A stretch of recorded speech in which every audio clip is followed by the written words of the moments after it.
2026 സ്ഥാനമൊഴിയാൻ പോകുന്ന കേരള സർക്കാർ, അതായത് നമ്മുടെ മുഖ്യമന്ത്രി പിണറായി വിജയൻ്റെ നേതൃത്വത്തിലുള്ള ഇടതുപക്ഷ സർക്കാർ ഒരു ഫുൾ ബജറ്റ് അവതരിപ്പിച്ചിരിക്കുകയാണ്. ഏറ്റവും വലിയ തമാശ അതല്ല, കേവലം 2 മാസം മാത്രം ആയുസ്സുള്ള ഒരു സർക്കാരാണ് ഈ ഫുൾ ബജറ്റ് അവതരിപ്പിച്ചിരിക്കുന്നത് എന്നുള്ളതാണ്.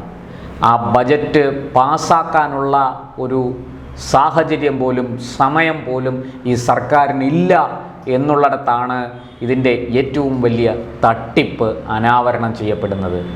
വാസ്തവത്തിൽ കേവലം 2 മാസം മാത്രം ആയുസ്സുള്ള ഒരു സർക്കാർ, അല്ലെങ്കിൽ 2 മാസം മാത്രം തെരഞ്ഞെടുപ്പിന് കാലാവധി ഉള്ള ഒരു സർക്കാർ ഒരു ഫുൾ ബജറ്റ് അവതരിപ്പിക്കാൻ പാടുണ്ടോ? അത് സത്യത്തിൽ ജനങ്ങളോട് ചെയ്യുന്ന വഞ്ചനയല്ലേ?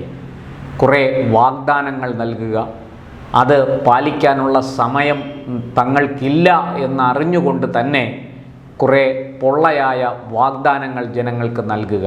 ഇവിടെ വാസ്തവത്തിൽ വോട്ട് ഓൺ അക്കൗണ്ട് അല്ലേ അവതരിപ്പിക്കേണ്ടത്? ഈ 2 മാസം സർക്കാരിൻ്റെ ചെലവുകൾ, ജനങ്ങളുടെ ആവശ്യങ്ങൾ ഒക്കെ നിർവഹിക്കാൻ വേണ്ടുന്ന കാര്യങ്ങൾ ഉൾപ്പെടുത്തിക്കൊണ്ടുള്ള ഒരു ബജറ്റ് അല്ലേ അവതരിപ്പിക്കേണ്ടത്? വാസ്തവത്തിൽ അതിൻ്റെ പേരാണ് വോട്ട് ഓൺ ദി അക്കൗണ്ട്. ഇത് ലോക്സഭയിൽ ഇതിന് പ്രത്യേകം നിഷ്കർഷയുണ്ട്.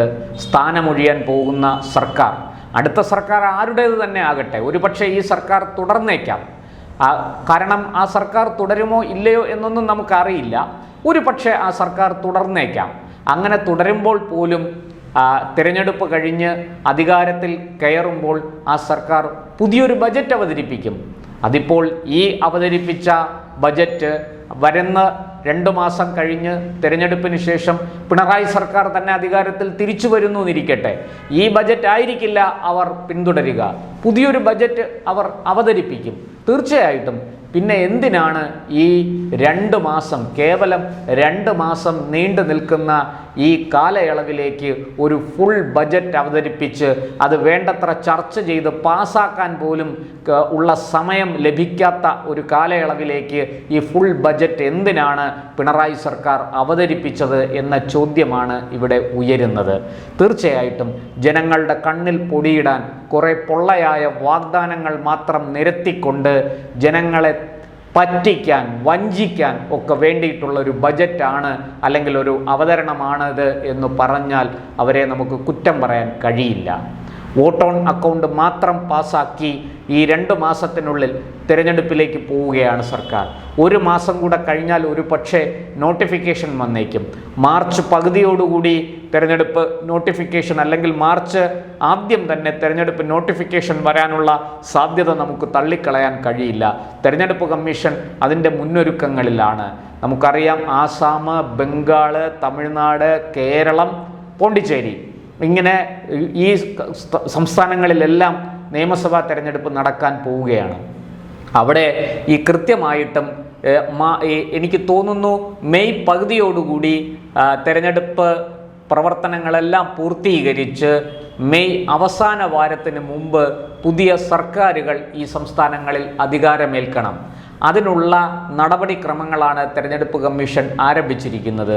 അതിൻ്റെ ഭാഗമായിട്ട് മുഖ്യ തെരഞ്ഞെടുപ്പ് കമ്മീഷണർ കേരളം സന്ദർശിച്ചു, കാര്യങ്ങൾ വിലയിരുത്തി.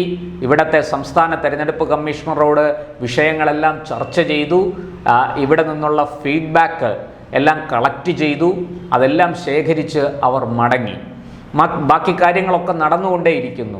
ഈ സാഹചര്യത്തിലാണ് സംസ്ഥാന സർക്കാർ ഒരു ഫുൾ ബജറ്റ് അവതരിപ്പിക്കാൻ തയ്യാറെടുത്തിരിക്കുന്നത് എന്നാണ് നമ്മൾ മനസ്സിലാക്കേണ്ടത്. ഇത് എന്തിനു വേണ്ടിയിട്ട് എന്ന ചോദ്യത്തിന് ഞാൻ ഉത്തരം നൽകിക്കഴിഞ്ഞു. ജനങ്ങളുടെ കണ്ണിൽ പൊടിയിടാൻ. വാസ്തവത്തിൽ ഇത് നമ്മുടെ ഭരണഘടനാദത്തമായ ആ സംവിധാനങ്ങളെ, അല്ലെങ്കിൽ ആ അധികാരങ്ങളെ ഒക്കെ ലംഘിക്കുന്നതിന് തുല്യമാണ്. ജനങ്ങൾക്ക് വേണ്ടി ജനങ്ങൾ തിരഞ്ഞെടുത്ത ഒരു സർക്കാരാണ് ഭരിക്കുന്നതെന്നുള്ള ഓർമ്മ ഭരിക്കുന്നവർക്ക് വേണം. യജമാനന്മാർ ജനങ്ങളാണ്. അവരെ പറ്റിക്കാനോ വഞ്ചിക്കാനോ ഒരു സർക്കാരും മുതിരരുത്. അത് ഏത് സർക്കാർ ചെയ്താലും ഗുരുതരമായ കുറ്റമാണത്. അതിനുള്ള ശിക്ഷ ജനങ്ങൾ തന്നെ അവർക്ക് നൽകും എന്നും കൂടി ഓർക്കേണ്ടത് നല്ലതാണ്. എന്തായാലും ഇവിടെ ഇപ്പോൾ ധനമന്ത്രി KN ബാലഗോപാൽ ഒരു വിശദമായ ബജറ്റ് അവതരിപ്പിച്ചിരിക്കുകയാണ്. അദ്ദേഹം വലിയ വലിയ വാഗ്ദാനങ്ങളാണ് പതിവ് പോലെ ഈ ബജറ്റിലും നൽകുന്നത്.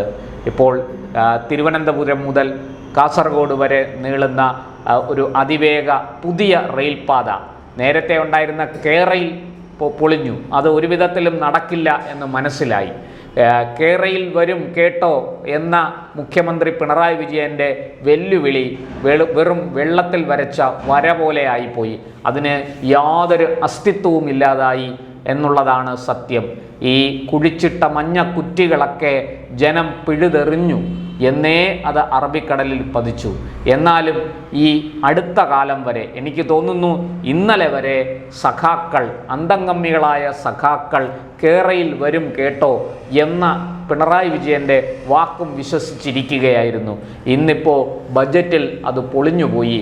ബജറ്റിൽ ഇപ്പോൾ പറയുന്നത് പുതിയ തിരുവനന്തപുരം മുതൽ കാസർഗോഡ് വരെ 4 ഘട്ടങ്ങളിലായി പൂർത്തിയാക്കാൻ പോകുന്ന 12 വർഷം കൊണ്ട് നിർമ്മിക്കാൻ ഉദ്ദേശിക്കുന്ന ഒരു അതിവേഗ റെയിൽ, അതിന് കേന്ദ്ര സർക്കാരിൻ്റെ കൂടി അനുമതി ആവശ്യമുണ്ടോ ഇല്ലയോ എന്നൊന്നും ആലോചിക്കാതെ ബജറ്റിൽ അങ്ങ് തട്ടിവിടുകയാണ്. കേന്ദ്ര നഗരകാര്യ വികസന മന്ത്രാലയം അതിന് പച്ചക്കൊടി കാണിച്ചിട്ടുണ്ട് എന്നൊക്കെയാണ് നമ്മുടെ ധനമന്ത്രി തട്ടിവിട്ടത്. ഇതൊക്കെ എത്ര സത്യമാണ് എന്ന് വരും ദിവസങ്ങളിൽ തെളിയും. എന്തായാലും ഒരു കാര്യം വ്യക്തമാണ്, ഇത്തരം പദ്ധതികൾ 86,000 കോടി രൂപയുടെ പദ്ധതിയാണ് പ്രഖ്യാപിച്ചിരിക്കുന്നത്.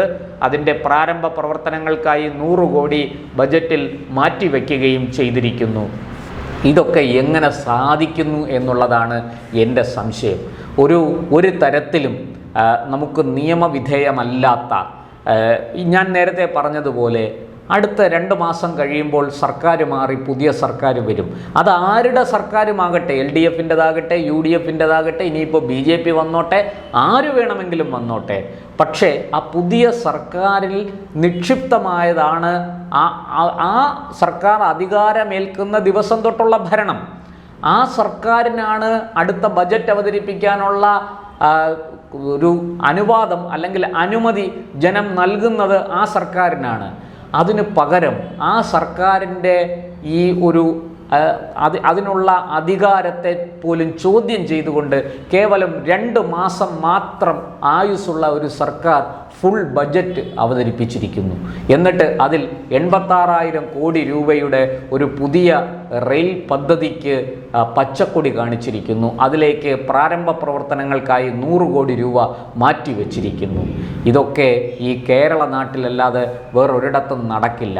പ്രബുദ്ധ കേരളമാണ്, 100% സാക്ഷരതയുള്ള കേരളമാണ്. പക്ഷേ മലയാളി പറ്റിക്കപ്പെടാൻ എന്നും വിധിക്കപ്പെട്ടവനാണെന്ന് ഒരിക്കൽ കൂടി തെളിഞ്ഞിരിക്കുകയാണ്. അല്ലെങ്കിൽ പിണറായി സർക്കാർ അത് തെളിയിച്ചിരിക്കുകയാണ്.